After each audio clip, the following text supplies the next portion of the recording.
ನಮಸ್ಕಾರ ಸ್ನೇಹಿತರೆ. B A 3ನೇ ಸೆಮಿಸ್ಟರ್ ಹಣಕಾಸು ಅರ್ಥಶಾಸ್ತ್ರ ವಿಷಯದಲ್ಲಿ ಬರ್ತಕ್ಕಂತಹ ಒಂದು ಟಾಪಿಕ್ನ ಇವತ್ತು ನಾವು ಚರ್ಚಿಸೋಣ. ಹಣ, ಅದರ ಅರ್ಥ, ವ್ಯಾಖ್ಯಾನಗಳು ಮತ್ತು ಹಣದ ಕಾರ್ಯಗಳನ್ನು ಇವತ್ತಿನ ಈ ಒಂದು ಸೆಷನ್ದಲ್ಲಿ ನೋಡೋಣ. ಹಣ ಎಲ್ರಿಗೂ ಬೇಕಾದಂತಹ ಒಂದು ವಸ್ತುವಾಗಿದೆ ಮತ್ತು ಎಲ್ಲರಿಂದಲೂ ಸ್ವೀಕರಿಸಲ್ಪಡುವ ವಸ್ತು ಆಗಿದೆ. ಹಣವು ಗೌರವ, ಆರೋಗ್ಯ, ಶಕ್ತಿ, ಔದಾರ್ಯ ಮತ್ತು ಇತರೆ ಸೌಂದರ್ಯಗಳನ್ನು ಪ್ರತಿನಿಧಿಸಿದರೆ, ಹಣದ ಕೊರತೆಯು ಇವತ್ತಿನ ಹಲವಾರು ಜನರಿಗೆ ಅವಮಾನಕ್ಕೆ, ಅನಾರೋಗ್ಯಕ್ಕೆ, ಜಿಪುಣತನಕ್ಕೆ ಕಾರಣೀಕರ್ತವಾಗಿದೆ. ಹೀಗಂತ ಪ್ರಸಿದ್ಧ ಲೇಖಕರಾದಂತಹ ಬರ್ನಾರ್ಡ್ ಶಾ ಅವರು ಹೇಳಿದ್ದಾರೆ. ಆಧುನಿಕ ಆರ್ಥಿಕತೆಯು ಹಣದ ಆರ್ಥಿಕತೆ ಎಂದೇ ಕರೆಯಲ್ಪಡುತ್ತದೆ.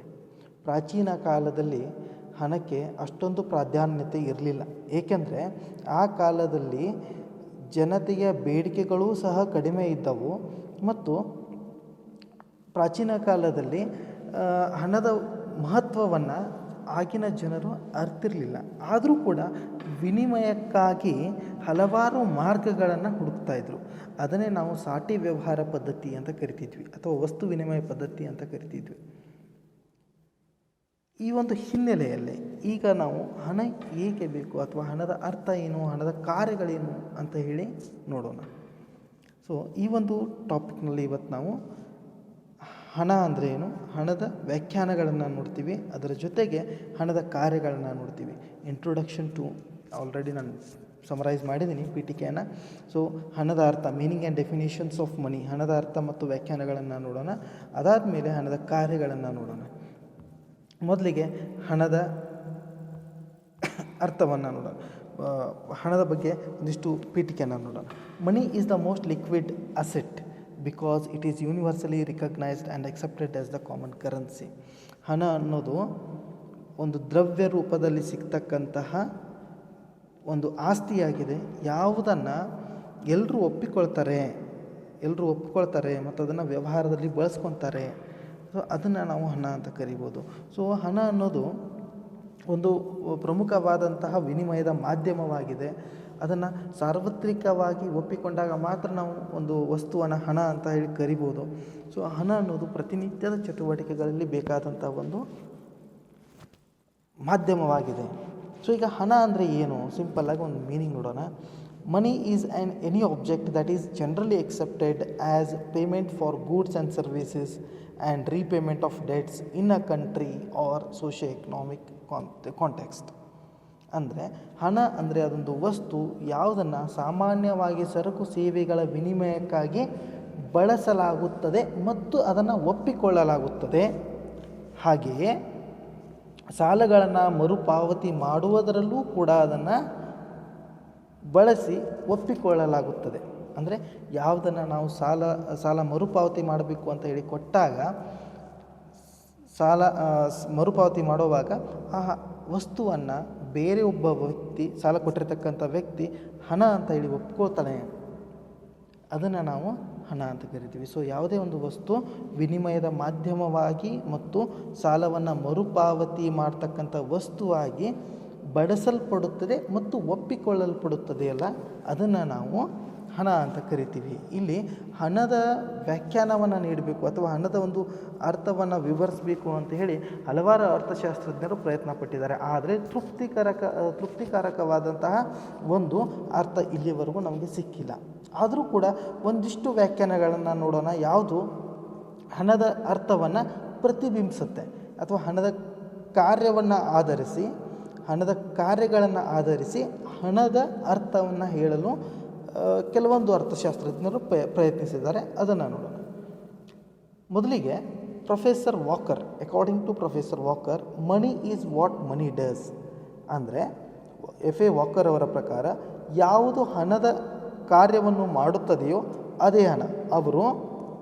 ಎಫ್.ಎ. ವಾಕರ್ ಅವರು ಹಣದ ಕಾರ್ಯಕ್ಕನುಗುಣವಾಗಿ, ಅಂದರೆ ಹಣ ಏನೇನೆಲ್ಲ ಕಾರ್ಯ ಮಾಡ್ತದೋ ಆ ಕಾರ್ಯಕ್ಕನುಗುಣವಾಗಿ ಹಣವನ್ನು ವ್ಯಾಖ್ಯಾನಿಸಿದ್ದಾರೆ. ಅಂದರೆ ಹಣ ವಿನಿಮಯ ಮಾಧ್ಯಮವಾಗಿ ಕಾರ್ಯನಿರ್ವಹಿಸುತ್ತದೆ, ಹಾಗೆ ಸ್ಟೋರ್ ಆಫ್ ವ್ಯಾಲ್ಯೂ ಅಂತ ಹೇಳ್ತೀವಿ, ಒಂದು ಮೌಲ್ಯದ ಸಂಗ್ರಹವಾಗಿ ಕಾರ್ಯನಿರ್ವಹಿಸ್ತದೆ, ಟ್ರಾನ್ಸ್ಫರ್ ಆಫ್ ವ್ಯಾಲ್ಯೂ ಮೌಲ್ಯದ ವರ್ಗಾವಣೆಯ ರೂಪದಲ್ಲಿ ಕಾರ್ಯನಿರ್ವಹಿಸ್ತದೆ. ಹೀಗೆ ಹಲವಾರು ಕಾರ್ಯಗಳನ್ನು ಹಣ ಮಾಡ್ತದೆ. ಸೊ ಈ ವಿನಿಮಯದ ಮಾಧ್ಯಮವಾಗಿ ಅಥವಾ ಮೌಲ್ಯದ ಸಂಗ್ರಹವಾಗಿ, ಮೌಲ್ಯದ ವರ್ಗಾವಣೆಯಾಗಿ ಅಥವಾ ಸಾಲದ ಮರುಪಾವತಿಗಾಗಿ ಯಾವ ವಸ್ತುವನ್ನು ಬಳಸಲ್ಪಡುತ್ತದೆಯೋ ಅದನ್ನು ಹಣ ಅಂಥೇಳಿ ಎಫ್.ಎ. ವಾಕರ್ ಅವರು ಕರೆದಿದ್ದಾರೆ. ಸೊ ಅದೇ ರೀತಿಯಾಗಿ ಇನ್ನೊಂದು ಡೆಫಿನೇಷನ್ನ ನೋಡೋಣ, ಪ್ರೊಫೆಸರ್ ಸೆಲಿಗ್ಮನ್ ಅವ್ರದ್ದು. ಅವರೇನು ಹೇಳ್ತಾರೆ, one thing that possesses general acceptability, ಅಂದರೆ ಸರ್ವ ಸ್ವೀಕೃತವಾದ ವಸ್ತುವೇ ಹಣ ಎಂದು ಅವರ ಅಭಿಪ್ರಾಯ. ಸರ್ವ ಸ್ವೀಕೃತವಾದಂತಹ ಅಂದರೆ ಎಲ್ಲರೂ ಒಪ್ಪಿಕೊಳ್ತಕ್ಕಂತಹ ಒಂದು ವಸ್ತುವನ್ನು ನಾವು ಹಣ ಅಂತ ಕರಿಬೋದು. ಅದರ ಕಾರ್ಯ ಅದೇ, ಯಾವುದು, ವಿನಿಮಯದ ಮಾಧ್ಯಮವಾಗಿ ಕಾರ್ಯನಿರ್ವಹಿಸೋದು, ಅಥವಾ ಒಂದು ಮೌಲ್ಯದ ಸಂಗ್ರಹವಾಗಿ ಕಾರ್ಯನಿರ್ವಹಿಸೋದಾಗಲಿ, ಅಥವಾ ಮೌಲ್ಯಮಾಪನದ ಸಾಧನವಾಗಿ ಕಾರ್ಯನಿರ್ವಹಿಸೋದಾಗಲಿ, ಈ ಕಾರ್ಯವನ್ನು ಹಣ ಮಾಡ್ತಾ ಇರುತ್ತೆ. ಇನ್ನೊಂದು ಪ್ರಮುಖವಾದಂಥ ಡೆಫಿನೇಷನನ್ನು ನೋಡೋಣ. ಡಿ.ಎಚ್. ರಾಬರ್ಟ್ಸನ್ ಅವರು ಕೊಟ್ಟಿದ್ದು. ಡಿ.ಎಚ್. ರಾಬರ್ಟ್ಸನ್ ಅವರ ಪ್ರಕಾರ anything which is widely accepted, anything which is widely accepted in payment for goods or in discharge of other kinds of business obligation is called money. ಸರಕುಗಳಿಗೆ ಪ್ರತಿಫಲವಾಗಿ ಇಲ್ಲವೇ ಇತರೆ ಪ್ರಕಾರದ ವ್ಯಾಪಾರದ ಕರಾರುಗಳ ಸಲ್ಲಿಕೆಗೆ ಯಾವುದು ಮಾನ್ಯವೋ ಅದೇ ಹಣವಾಗಿದೆ. ಅಂದರೆ ಸರಕುಗಳಿಗೆ ಪ್ರತಿಫಲವಾಗಿ ಇಲ್ಲವೇ ಇತರ ಪ್ರಕಾರದ ವ್ಯಾಪಾರದ ಕರಾರುಗಳ ಸಲ್ಲಿಕೆಗೆ ಯಾವುದು ಮಾನ್ಯವೋ ಅದೇ ಹಣವಾಗಿದೆ.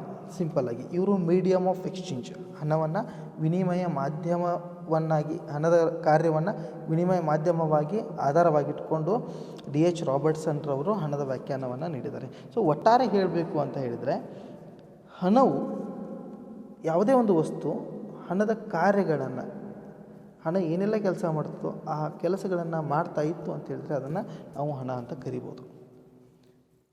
ಈಗ ಮುಖ್ಯವಾಗಿ ಹಣದ ಕಾರ್ಯಗಳನ್ನು ನೋಡೋಣ. ಹಣದ ಕಾರ್ಯಗಳನ್ನು ನಾವು ಇಲ್ಲಿ 4 ಭಾಗಗಳನ್ನಾಗಿ ವಿಂಗಡಿಸ್ತೀವಿ. ಮೊದಲನೇದು ಪ್ರೈಮರಿ ಫಂಕ್ಷನ್ಸ್, ಪ್ರಾಥಮಿಕ ಕಾರ್ಯಗಳು ಅಂತ ಹೇಳ್ತೀವಿ. ಎರಡನೇದು ಸೆಕೆಂಡ್ರಿ ಫಂಕ್ಷನ್ಸ್, ಮಾಧ್ಯಮಿಕ ಕಾರ್ಯಗಳು. ಮೂರನೇದು ಕಾಂಟಿಜೆಂಟ್ ಫಂಕ್ಷನ್ಸ್ ಅಂತ ಕರಿತೀವಿ, ಅವಲಂಬಿ ಕಾರ್ಯಗಳು. ಅದಾದಮೇಲೆ 4ನೇದು ಬರೋದು ಅದರ್ ಫಂಕ್ಷನ್ಸ್, ಇತರೆ ಕಾರ್ಯಗಳು.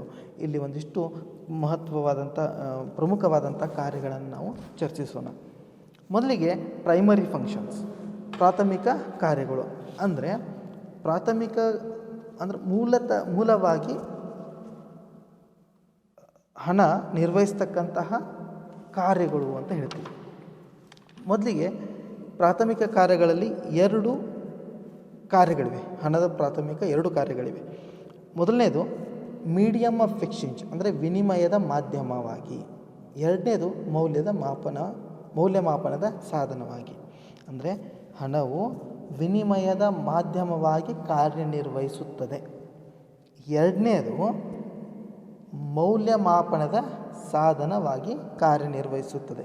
ಇಲ್ಲಿ ಅದು ನೇಚರ್ ಆಫ್ ವ್ಯಾಲ್ಯೂ ಆಗಿದೆ, ಅದು ಮೇಜರ್ ಆಫ್ ವ್ಯಾಲ್ಯೂ ಆಗಬೇಕು.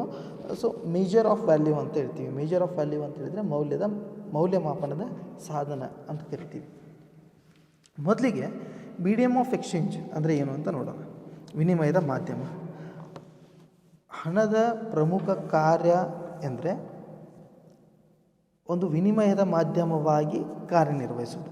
ಈಗ ಯಾಕಂದರೆ ಹಣವು ಸಾರ್ವತ್ರಿಕ ಕೊಳ್ಳುವ ಶಕ್ತಿಯನ್ನು ಹೊಂದಿರೋ ಕಾರಣದಿಂದ ಅದು ಸರಕು ಸೇವೆಗಳನ್ನು ಮಾರಾಟ ಮಾಡಲು ಅಥವಾ ಕೊಂಡುಕೊಳ್ಳಲು ಒಂದು ಮಾಧ್ಯಮವಾಗಿ ಬಹುಮುಖ್ಯ ಪಾತ್ರವನ್ನು ವಹಿಸ್ತದೆ. ಆ ಕಾರಣಕ್ಕೆ ಹಣವನ್ನು ನಾವು ಮೀಡಿಯಮ್ ಆಫ್ ಎಕ್ಸ್ಚೇಂಜ್, ವಿನಿಮಯದ ಮಾಧ್ಯಮ ಎಂದು ಕರೆಯುತ್ತೇವೆ. ಅದೇ ರೀತಿ ಈಗ ಎರಡನೇ ಒಂದು ಪಾಯಿಂಟ್ನ ನೋಡ್ರಿ, ಮೇಜರ್ ಆಫ್ ವ್ಯಾಲ್ಯೂ ಅಂದರೆ ಮೌಲ್ಯಮಾಪನದ ಸಾಧನ ಅಂತ ಹೇಳ್ತೀವಿ. ಹಣದ ಸಹಾಯದಿಂದ ಸರಕು ಸೇವೆಗಳ ಮೌಲ್ಯವನ್ನು ಅಳೆಯಲು ಸಾಧ್ಯ ಆಗ್ತದೆ.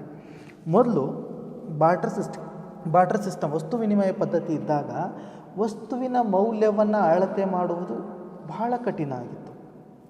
ಆದರೆ ಹಣದ ಪರಿಚಯದಿಂದಾಗಿ ವಸ್ತುಗಳ ಅಥವಾ ಸೇವೆಗಳ ಒಂದು ಮೌಲ್ಯವನ್ನು ಅಳತೆ ಮಾಡೋದು ಸರಳ ಅಂತ ಹೇಳ್ಬೋದು. ಪ್ರತಿಯೊಂದು ಸರಕು ಸೇವೆಗಳ ಮೌಲ್ಯವನ್ನು ಹಣದ ಮೂಲಕ ನಾವು ಲೆಕ್ಕಾಚಾರ ಮಾಡ್ಬೋದಾಗಿದೆ.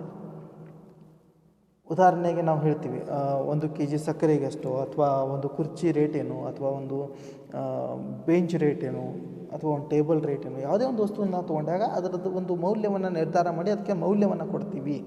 ಸೊ ಇದು ಸಾಧ್ಯ ಆಗ್ತದೆ, ಮೌಲ್ಯ ಕೊಡೋದಕ್ಕೆ ಸಾಧ್ಯ ಆಗ್ತದೆ. ಯಾಕಂತ ಹೇಳಿದರೆ ಹಣ ಮೌಲ್ಯವನ್ನು ಅಳತೆ ಮಾಡುವ ಒಂದು ಕೆಪಾಸಿಟಿಯನ್ನು ಹೊಂದಿದೆ. ಈಗ ಎರಡನೇ ಒಂದು ಫಂಕ್ಷನ್ಸ್ಗೆ ಬರೋಣ. ಯಾವುದು ಸೆಕೆಂಡ್ರಿ ಫಂಕ್ಷನ್ಸ್ ಅಂತ ಹೇಳ್ತೀವಿ, ಮಾಧ್ಯಮಿಕ ಕಾರ್ಯಗಳು ಅಂತ ಹೇಳ್ತೀವಿ. ಅದರಲ್ಲಿ ಮೊದಲನೇದು ಬರೋದು ಸ್ಟೋರ್ ಆಫ್ ವ್ಯಾಲ್ಯೂ, ಅಂದರೆ ಮೌಲ್ಯದ ಸಂಗ್ರಹಣೆಯ ಸಾಧನ ಅಂತ ಕರಿತೀವಿ. ಸಂಪತ್ತನ್ನು ಸಂಗ್ರಹಿಸಿಡಲು ಹಣವು ಉತ್ತಮ ಸಾಧನವಾಗಿದೆ. ಸಂಪತ್ತನ್ನು ಹಣದ ರೂಪದಲ್ಲಿ ಬಹುಕಾಲದವರೆಗೆ ನಾವೇನು ಮಾಡ್ಬೋದು, ಸೇಕರಿಸಿ ಇಡ್ಬೋದು, ಅದು ಹಾಳಾಗೋದಿಲ್ಲ. ಹಣದ ರೂಪದಲ್ಲಿ ಮೌಲ್ಯವನ್ನು ನಾವು ಸಂಗ್ರಹಿಸಿಡೋದಕ್ಕೆ ಸಾಧ್ಯ. ಆ ಕಾರಣಕ್ಕೆ ಹಣವನ್ನು ನಾವು ಮೌಲ್ಯದ ಸಂಗ್ರಹಣೆಯ ಸಾಧನ ಅಂತ ಕರಿತೀವಿ. ಹಾಗೆ ಈಗ ಟ್ರಾನ್ಸ್ಫರ್ ಆಫ್ ವ್ಯಾಲ್ಯೂ, ಮುಂದಿನ ಪಾಯಿಂಟ್ ನೋಡಿ, ಟ್ರಾನ್ಸ್ಫರ್ ಆಫ್ ವ್ಯಾಲ್ಯೂ ಮಾಧ್ಯಮಿಕ ಕಾರ್ಯಗಳಲ್ಲಿ ಎರಡನೇ ಪಾಯಿಂಟ್. ಟ್ರಾನ್ಸ್ಫರ್ ಆಫ್ ವ್ಯಾಲ್ಯೂ ಅಂದರೆ ಮೌಲ್ಯ ವರ್ಗಾವಣೆಯ ಸಾಧನ. ಒಂದು ಸ್ಥಳದಿಂದ ಇನ್ನೊಂದು ಸ್ಥಳಕ್ಕೆ ಮೌಲ್ಯವನ್ನು ವರ್ಗಾಯಿಸುವುದು ಅತಿ ಸರಳವಾಗಿದೆ. ಆ ಸರಳ ಆಗಿರೋದು ಯಾವುದರಿಂದ ಅಂತೇಳಿದರೆ ಹಣದಿಂದ. ಹಣ ಈಗ ಒಂದು ಅರ್ಥವ್ಯವಸ್ಥೆ ಇದೆ ಅಂತ ಇಟ್ಕೊಳ್ಳಿ. ಆ ಅರ್ಥವ್ಯವಸ್ಥೆಯಲ್ಲಿ ಹಣ ಒಂದು ಸ್ಥಳದಲ್ಲಿ ಹೊಂದಿರತಕ್ಕಂಥ ಮೌಲ್ಯವನ್ನೇ ಬೇರೊಂದು ಸ್ಥಳದಲ್ಲಿಯೂ ಕೂಡ ಹೊಂದಿರುತ್ತೆ. ಸೊ ಈ ಒಂದು ಮೌಲ್ಯವನ್ನು ಬೇರೆ ಸ್ಥಳಕ್ಕೆ ನಾವು ವರ್ಗಾಯಿಸೋದಕ್ಕೆ ಹಣ ಇರೋದರಿಂದ ಸಾಧ್ಯ ಆಗ್ತದೆ. ಈಗ ಬೆಳಗಾವಿಯಲ್ಲಿ ಅಥವಾ ಧಾರವಾಡದಲ್ಲಿ ನನ್ನೊಂದು ಪ್ರಾಪರ್ಟಿ ಇದೆ. ಈ ಪ್ರಾಪರ್ಟಿನ ಮೇಜರ್ ಮಾಡಿ, ಒಂದು ವ್ಯಾಲ್ಯೂನ ಮೇಜರ್ ಮಾಡಿ ಅದನ್ನು ಮಾರಾಟ ಮಾಡಿ ಅಲ್ಲಿ ಬಂದಿರತಕ್ಕಂಥ ಹಣವನ್ನು ತಗೊಂಡು ನಾನು ದೆಹಲಿಗೋ ಮುಂಬೈಗೋ ಹೋಗಿ ಅಲ್ಲಿ ಹಣವನ್ನು ಹೂಡಿಕೆ ಮಾಡಿ ಮತ್ತೆ ಆಸ್ತಿಗಳನ್ನು ಖರೀದಿ ಮಾಡ್ಕೋಬೋದು. ಸೊ ಇಲ್ಲಿ ಮೌಲ್ಯವನ್ನು ವರ್ಗಾಯಿಸಿದೆ, ಹಣವನ್ನು ವರ್ಗಾಯಿಸಿದೆ. ಸೊ ಈ ಒಂದು ಪ್ರಕ್ರಿಯೆ ಸರಳವಾಗಿ ಸಾಧ್ಯ ಆಗೋದು ಹಣದಿಂದ ಮಾತ್ರ. ಸೊ ಅದಕ್ಕೆ ಇದನ್ನು ಮೌಲ್ಯ ವರ್ಗಾವಣೆಯ ಸಾಧನ ಅಂತ ಕರಿತೀವಿ. ಮುಂದೆ third point, standard of deferred payments ಅಂತ ಹೇಳ್ತೀವಿ. ಅಂದರೆ ಪಾವತಿಯನ್ನು ಮುಂದೂಡುವ ಸಾಧನ. ಹಣವು ಲೆಕ್ಕಪತ್ರಗಳನ್ನು ಇಡಲು ಮತ್ತು ಸಾಲದ ವ್ಯವಹಾರಗಳನ್ನು ನಡೆಸಲು ಉಪಯುಕ್ತವಾದಂತಹ ಸುಲಭ ಸಾಧನವಾಗಿದೆ. ಯಾರಿಗೆ ಬೇಕಾದರೂ ಇಂದು ಸಾಲ ಕೊಟ್ಟು ಮುಂದಿನ ದಿನಗಳಲ್ಲಿ ನಾವೇನು ಮಾಡ್ಬೋದು, ಮರಳಿ ಪಡೆಯಬಹುದು.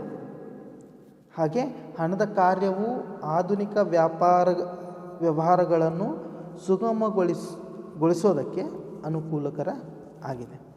ವಸ್ತುಗಳನ್ನು ಈಗ ಕೊಂಡುಕೊಂಡು ಅದಕ್ಕೆ ಪಾವತಿಯನ್ನು ಅಥವಾ ಅದಕ್ಕೆ ನಾವು ಹಣವನ್ನು ನಂತರ ಕೊಡುವ ವ್ಯವಸ್ಥೆಯನ್ನು ಕೂಡ ಮಾಡ್ಕೋತೀವಿ. ಕಾರಣ ಏನು, ಹಣ ಇದೆ.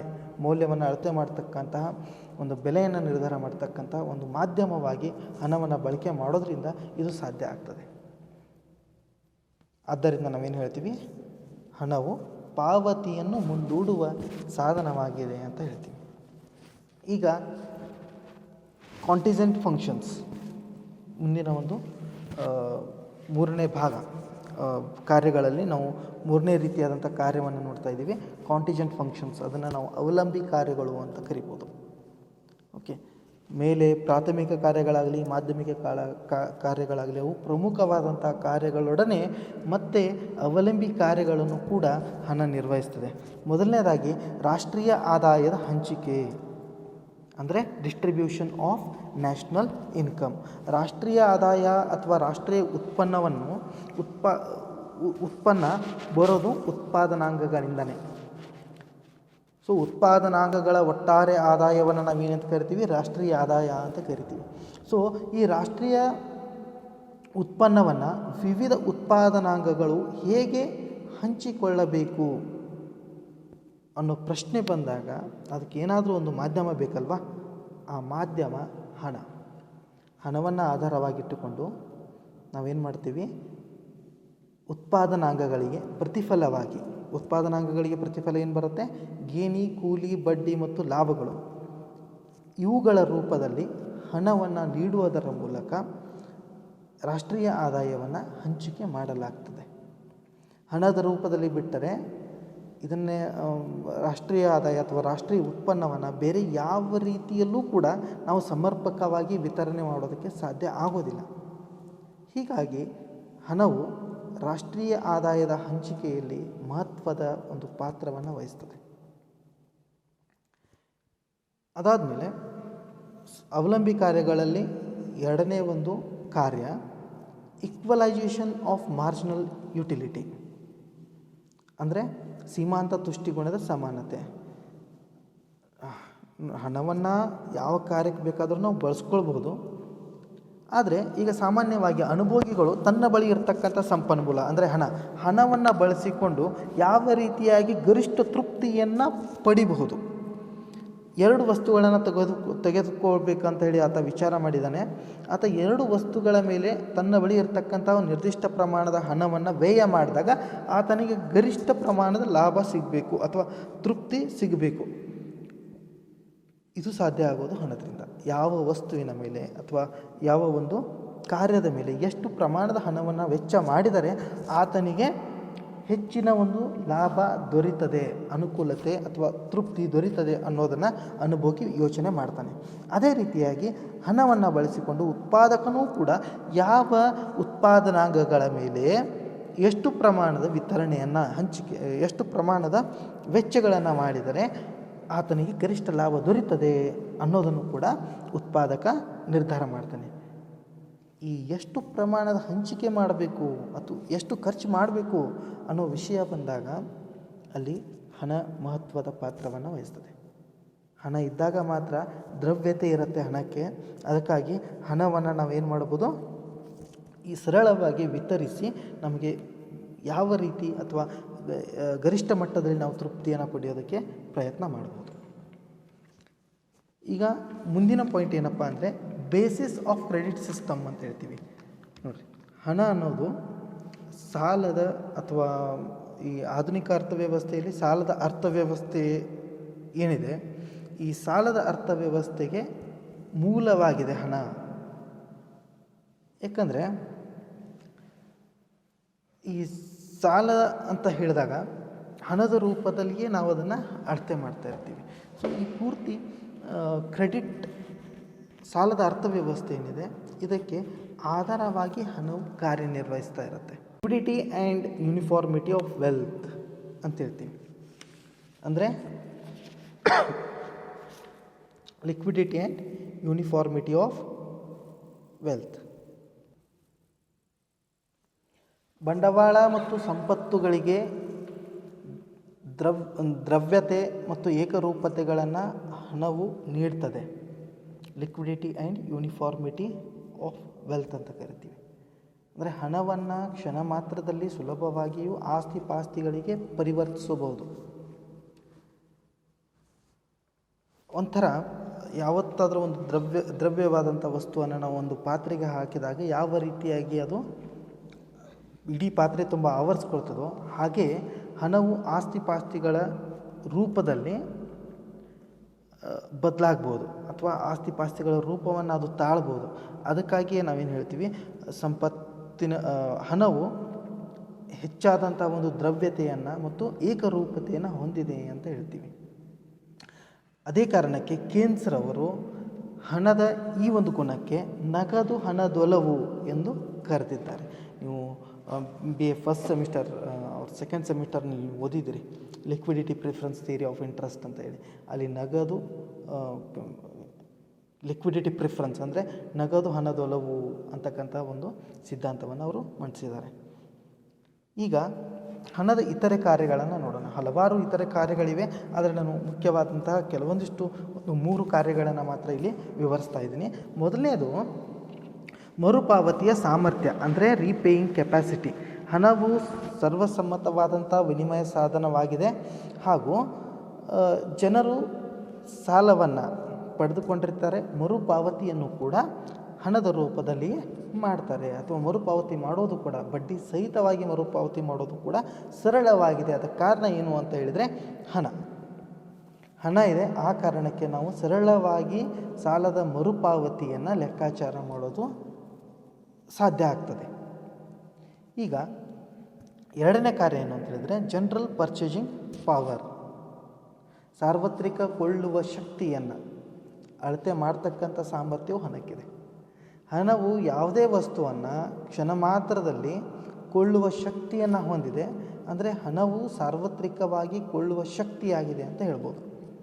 ಅದು ಎಲ್ಲ ವಸ್ತುಗಳನ್ನು ಕೊಳ್ಳುವ ಸಾಧನವಾಗಿದೆ ಮತ್ತು ಯಾವುದೇ ಒಂದು ಸರಕು ಸೇವೆಯ ಮೌಲ್ಯವನ್ನು ಕೂಡ ನಿರ್ಧಾರ ಮಾಡ್ತಕ್ಕಂತಹ ಸಾಮರ್ಥ್ಯವನ್ನು ಹೊಂದಿದೆ. ಆ ಕಾರಣಕ್ಕೆ ಆ ಮೌಲ್ಯವನ್ನು ನಿರ್ಧಾರ ಮಾಡುವ ಸಾಮರ್ಥ್ಯ ಕೂಡ ಹೊಂದಿದೆ ಮತ್ತು ಆ ವಸ್ತುವನ್ನು ಕೊಂಡುಕೊಳ್ಳುವ ಸಾಮರ್ಥ್ಯವನ್ನು ಕೂಡ ಹೊಂದಿದೆ. ಸೊ ಸಾಮಾನ್ಯ ಕೊಳ್ಳುವ ಶಕ್ತಿಯನ್ನು ನಿರ್ಧಾರ ಮಾಡ್ತಕ್ಕಂತಹ ಅಥವಾ ಕೊಳ್ಳುವ ಶಕ್ತಿಯನ್ನು ಹೊಂದಿರತಕ್ಕಂಥ ವಸ್ತುವನ್ನು ನಾವೇನಂತ ಕರಿಬೋದು? ಹಣ ಅಂತ ಕರಿಬೋದು. ಮೂರನೇ ಪಾಯಿಂಟು ಕ್ಯಾಪಿಟಲ್ ಲಿಕ್ವಿಡಿಟಿ ಅಂತ ಹೇಳ್ತೀವಿ. ಏನು ಕ್ಯಾಪಿಟಲ್ ಲಿಕ್ವಿಡಿಟಿ ಅಂತ ಹೇಳಿದರೆ ಬಂಡವಾಳದ ದ್ರವ್ಯತ್ವ ಅಂತ ಕರಿತೀವಿ. ನಗದು ಹಣ ಅತ್ಯಂತ ದ್ರವ್ಯ ರೂಪದಲ್ಲಿರುವ ಒಂದು ವಸ್ತು ಅಂತ ಹೇಳ್ತೀವಿ. ಈ ದ್ರವ್ಯ ರೂಪದಲ್ಲಿರ್ತಕ್ಕಂಥ ವಸ್ತುವನ್ನು ನಾವು ಬಂಡವಾಳವಾಗಿ ವಸ್ತುವಾಗಿ ಪರಿವರ್ತಿಸ್ಬೋದು. ಅದೇ ರೀತಿಯಾಗಿ ಅನೇಕ ರೂಪಗಳಲ್ಲಿ ಕಂಡುಬರುವ ವಸ್ತುಗಳನ್ನು, ಆಸ್ತಿಗಳನ್ನು, ಸಂಪತ್ತನ್ನು ದ್ರವ್ಯ ರೂಪಕ್ಕೆ ನಾವು ಪರಿವರ್ತಿಸ್ಬೋದು. ಅಂದರೆ ಬಂಡವಾಳವನ್ನು ನಾವು ದ್ರವ್ಯ ರೂಪಕ್ಕೆ ಪರಿವರ್ತಿಸುವುದು ಸರಳವಾದಂತಹ ಒಂದು ವಿಚಾರ. ಯಾಕಂದರೆ ಹಣ ಇರುವ ಕಾರಣದಿಂದ ಯಾವುದೇ ಬಂಡವಾಳವನ್ನು ನಾವು ದ್ರವ್ಯ ರೂಪಕ್ಕೆ ಬದಲಾಯಿಸಬಹುದು. ಅಥವಾ ಬಂಡವಾಳಕ್ಕೆ ಅತಿ ಹೆಚ್ಚಿನ ದ್ರವ್ಯತೆಯನ್ನು ಹಣ ನೀಡ್ತದೆ. ಇವಿಷ್ಟು ಪ್ರಮುಖವಾದಂತಹ ಕಾರ್ಯಗಳು: ಪ್ರಾಥಮಿಕ ಕಾರ್ಯಗಳು, ಮಾಧ್ಯಮಿಕ ಕಾರ್ಯಗಳು, ಅವಲಂಬಿ ಕಾರ್ಯಗಳು ಮತ್ತು ಇತರೆ ಕಾರ್ಯಗಳು. ಸೊ ಹೆಚ್ಚಿನ ಒಂದು ವಿಷಯ ತಿಳ್ಕೋಬೇಕು ಅಂತ ಹೇಳಿದ್ರೆ ಎಮ್.ಎಲ್. ಜಿಂಗಾನ್ರವರ ಮಾಡರ್ನ್ ಮೈಕ್ರೋ ಎಕನಾಮಿಕ್ಸ್ ಮತ್ತು ಎಮ್.ಎಲ್. ಸೇಠ್ರವರ ಮೈಕ್ರೋ ಎಕನಾಮಿಕ್ಸ್ ಪುಸ್ತಕಗಳನ್ನು ನೀವು ರೆಫರ್ ಮಾಡಬಹುದು. ಧನ್ಯವಾದಗಳು.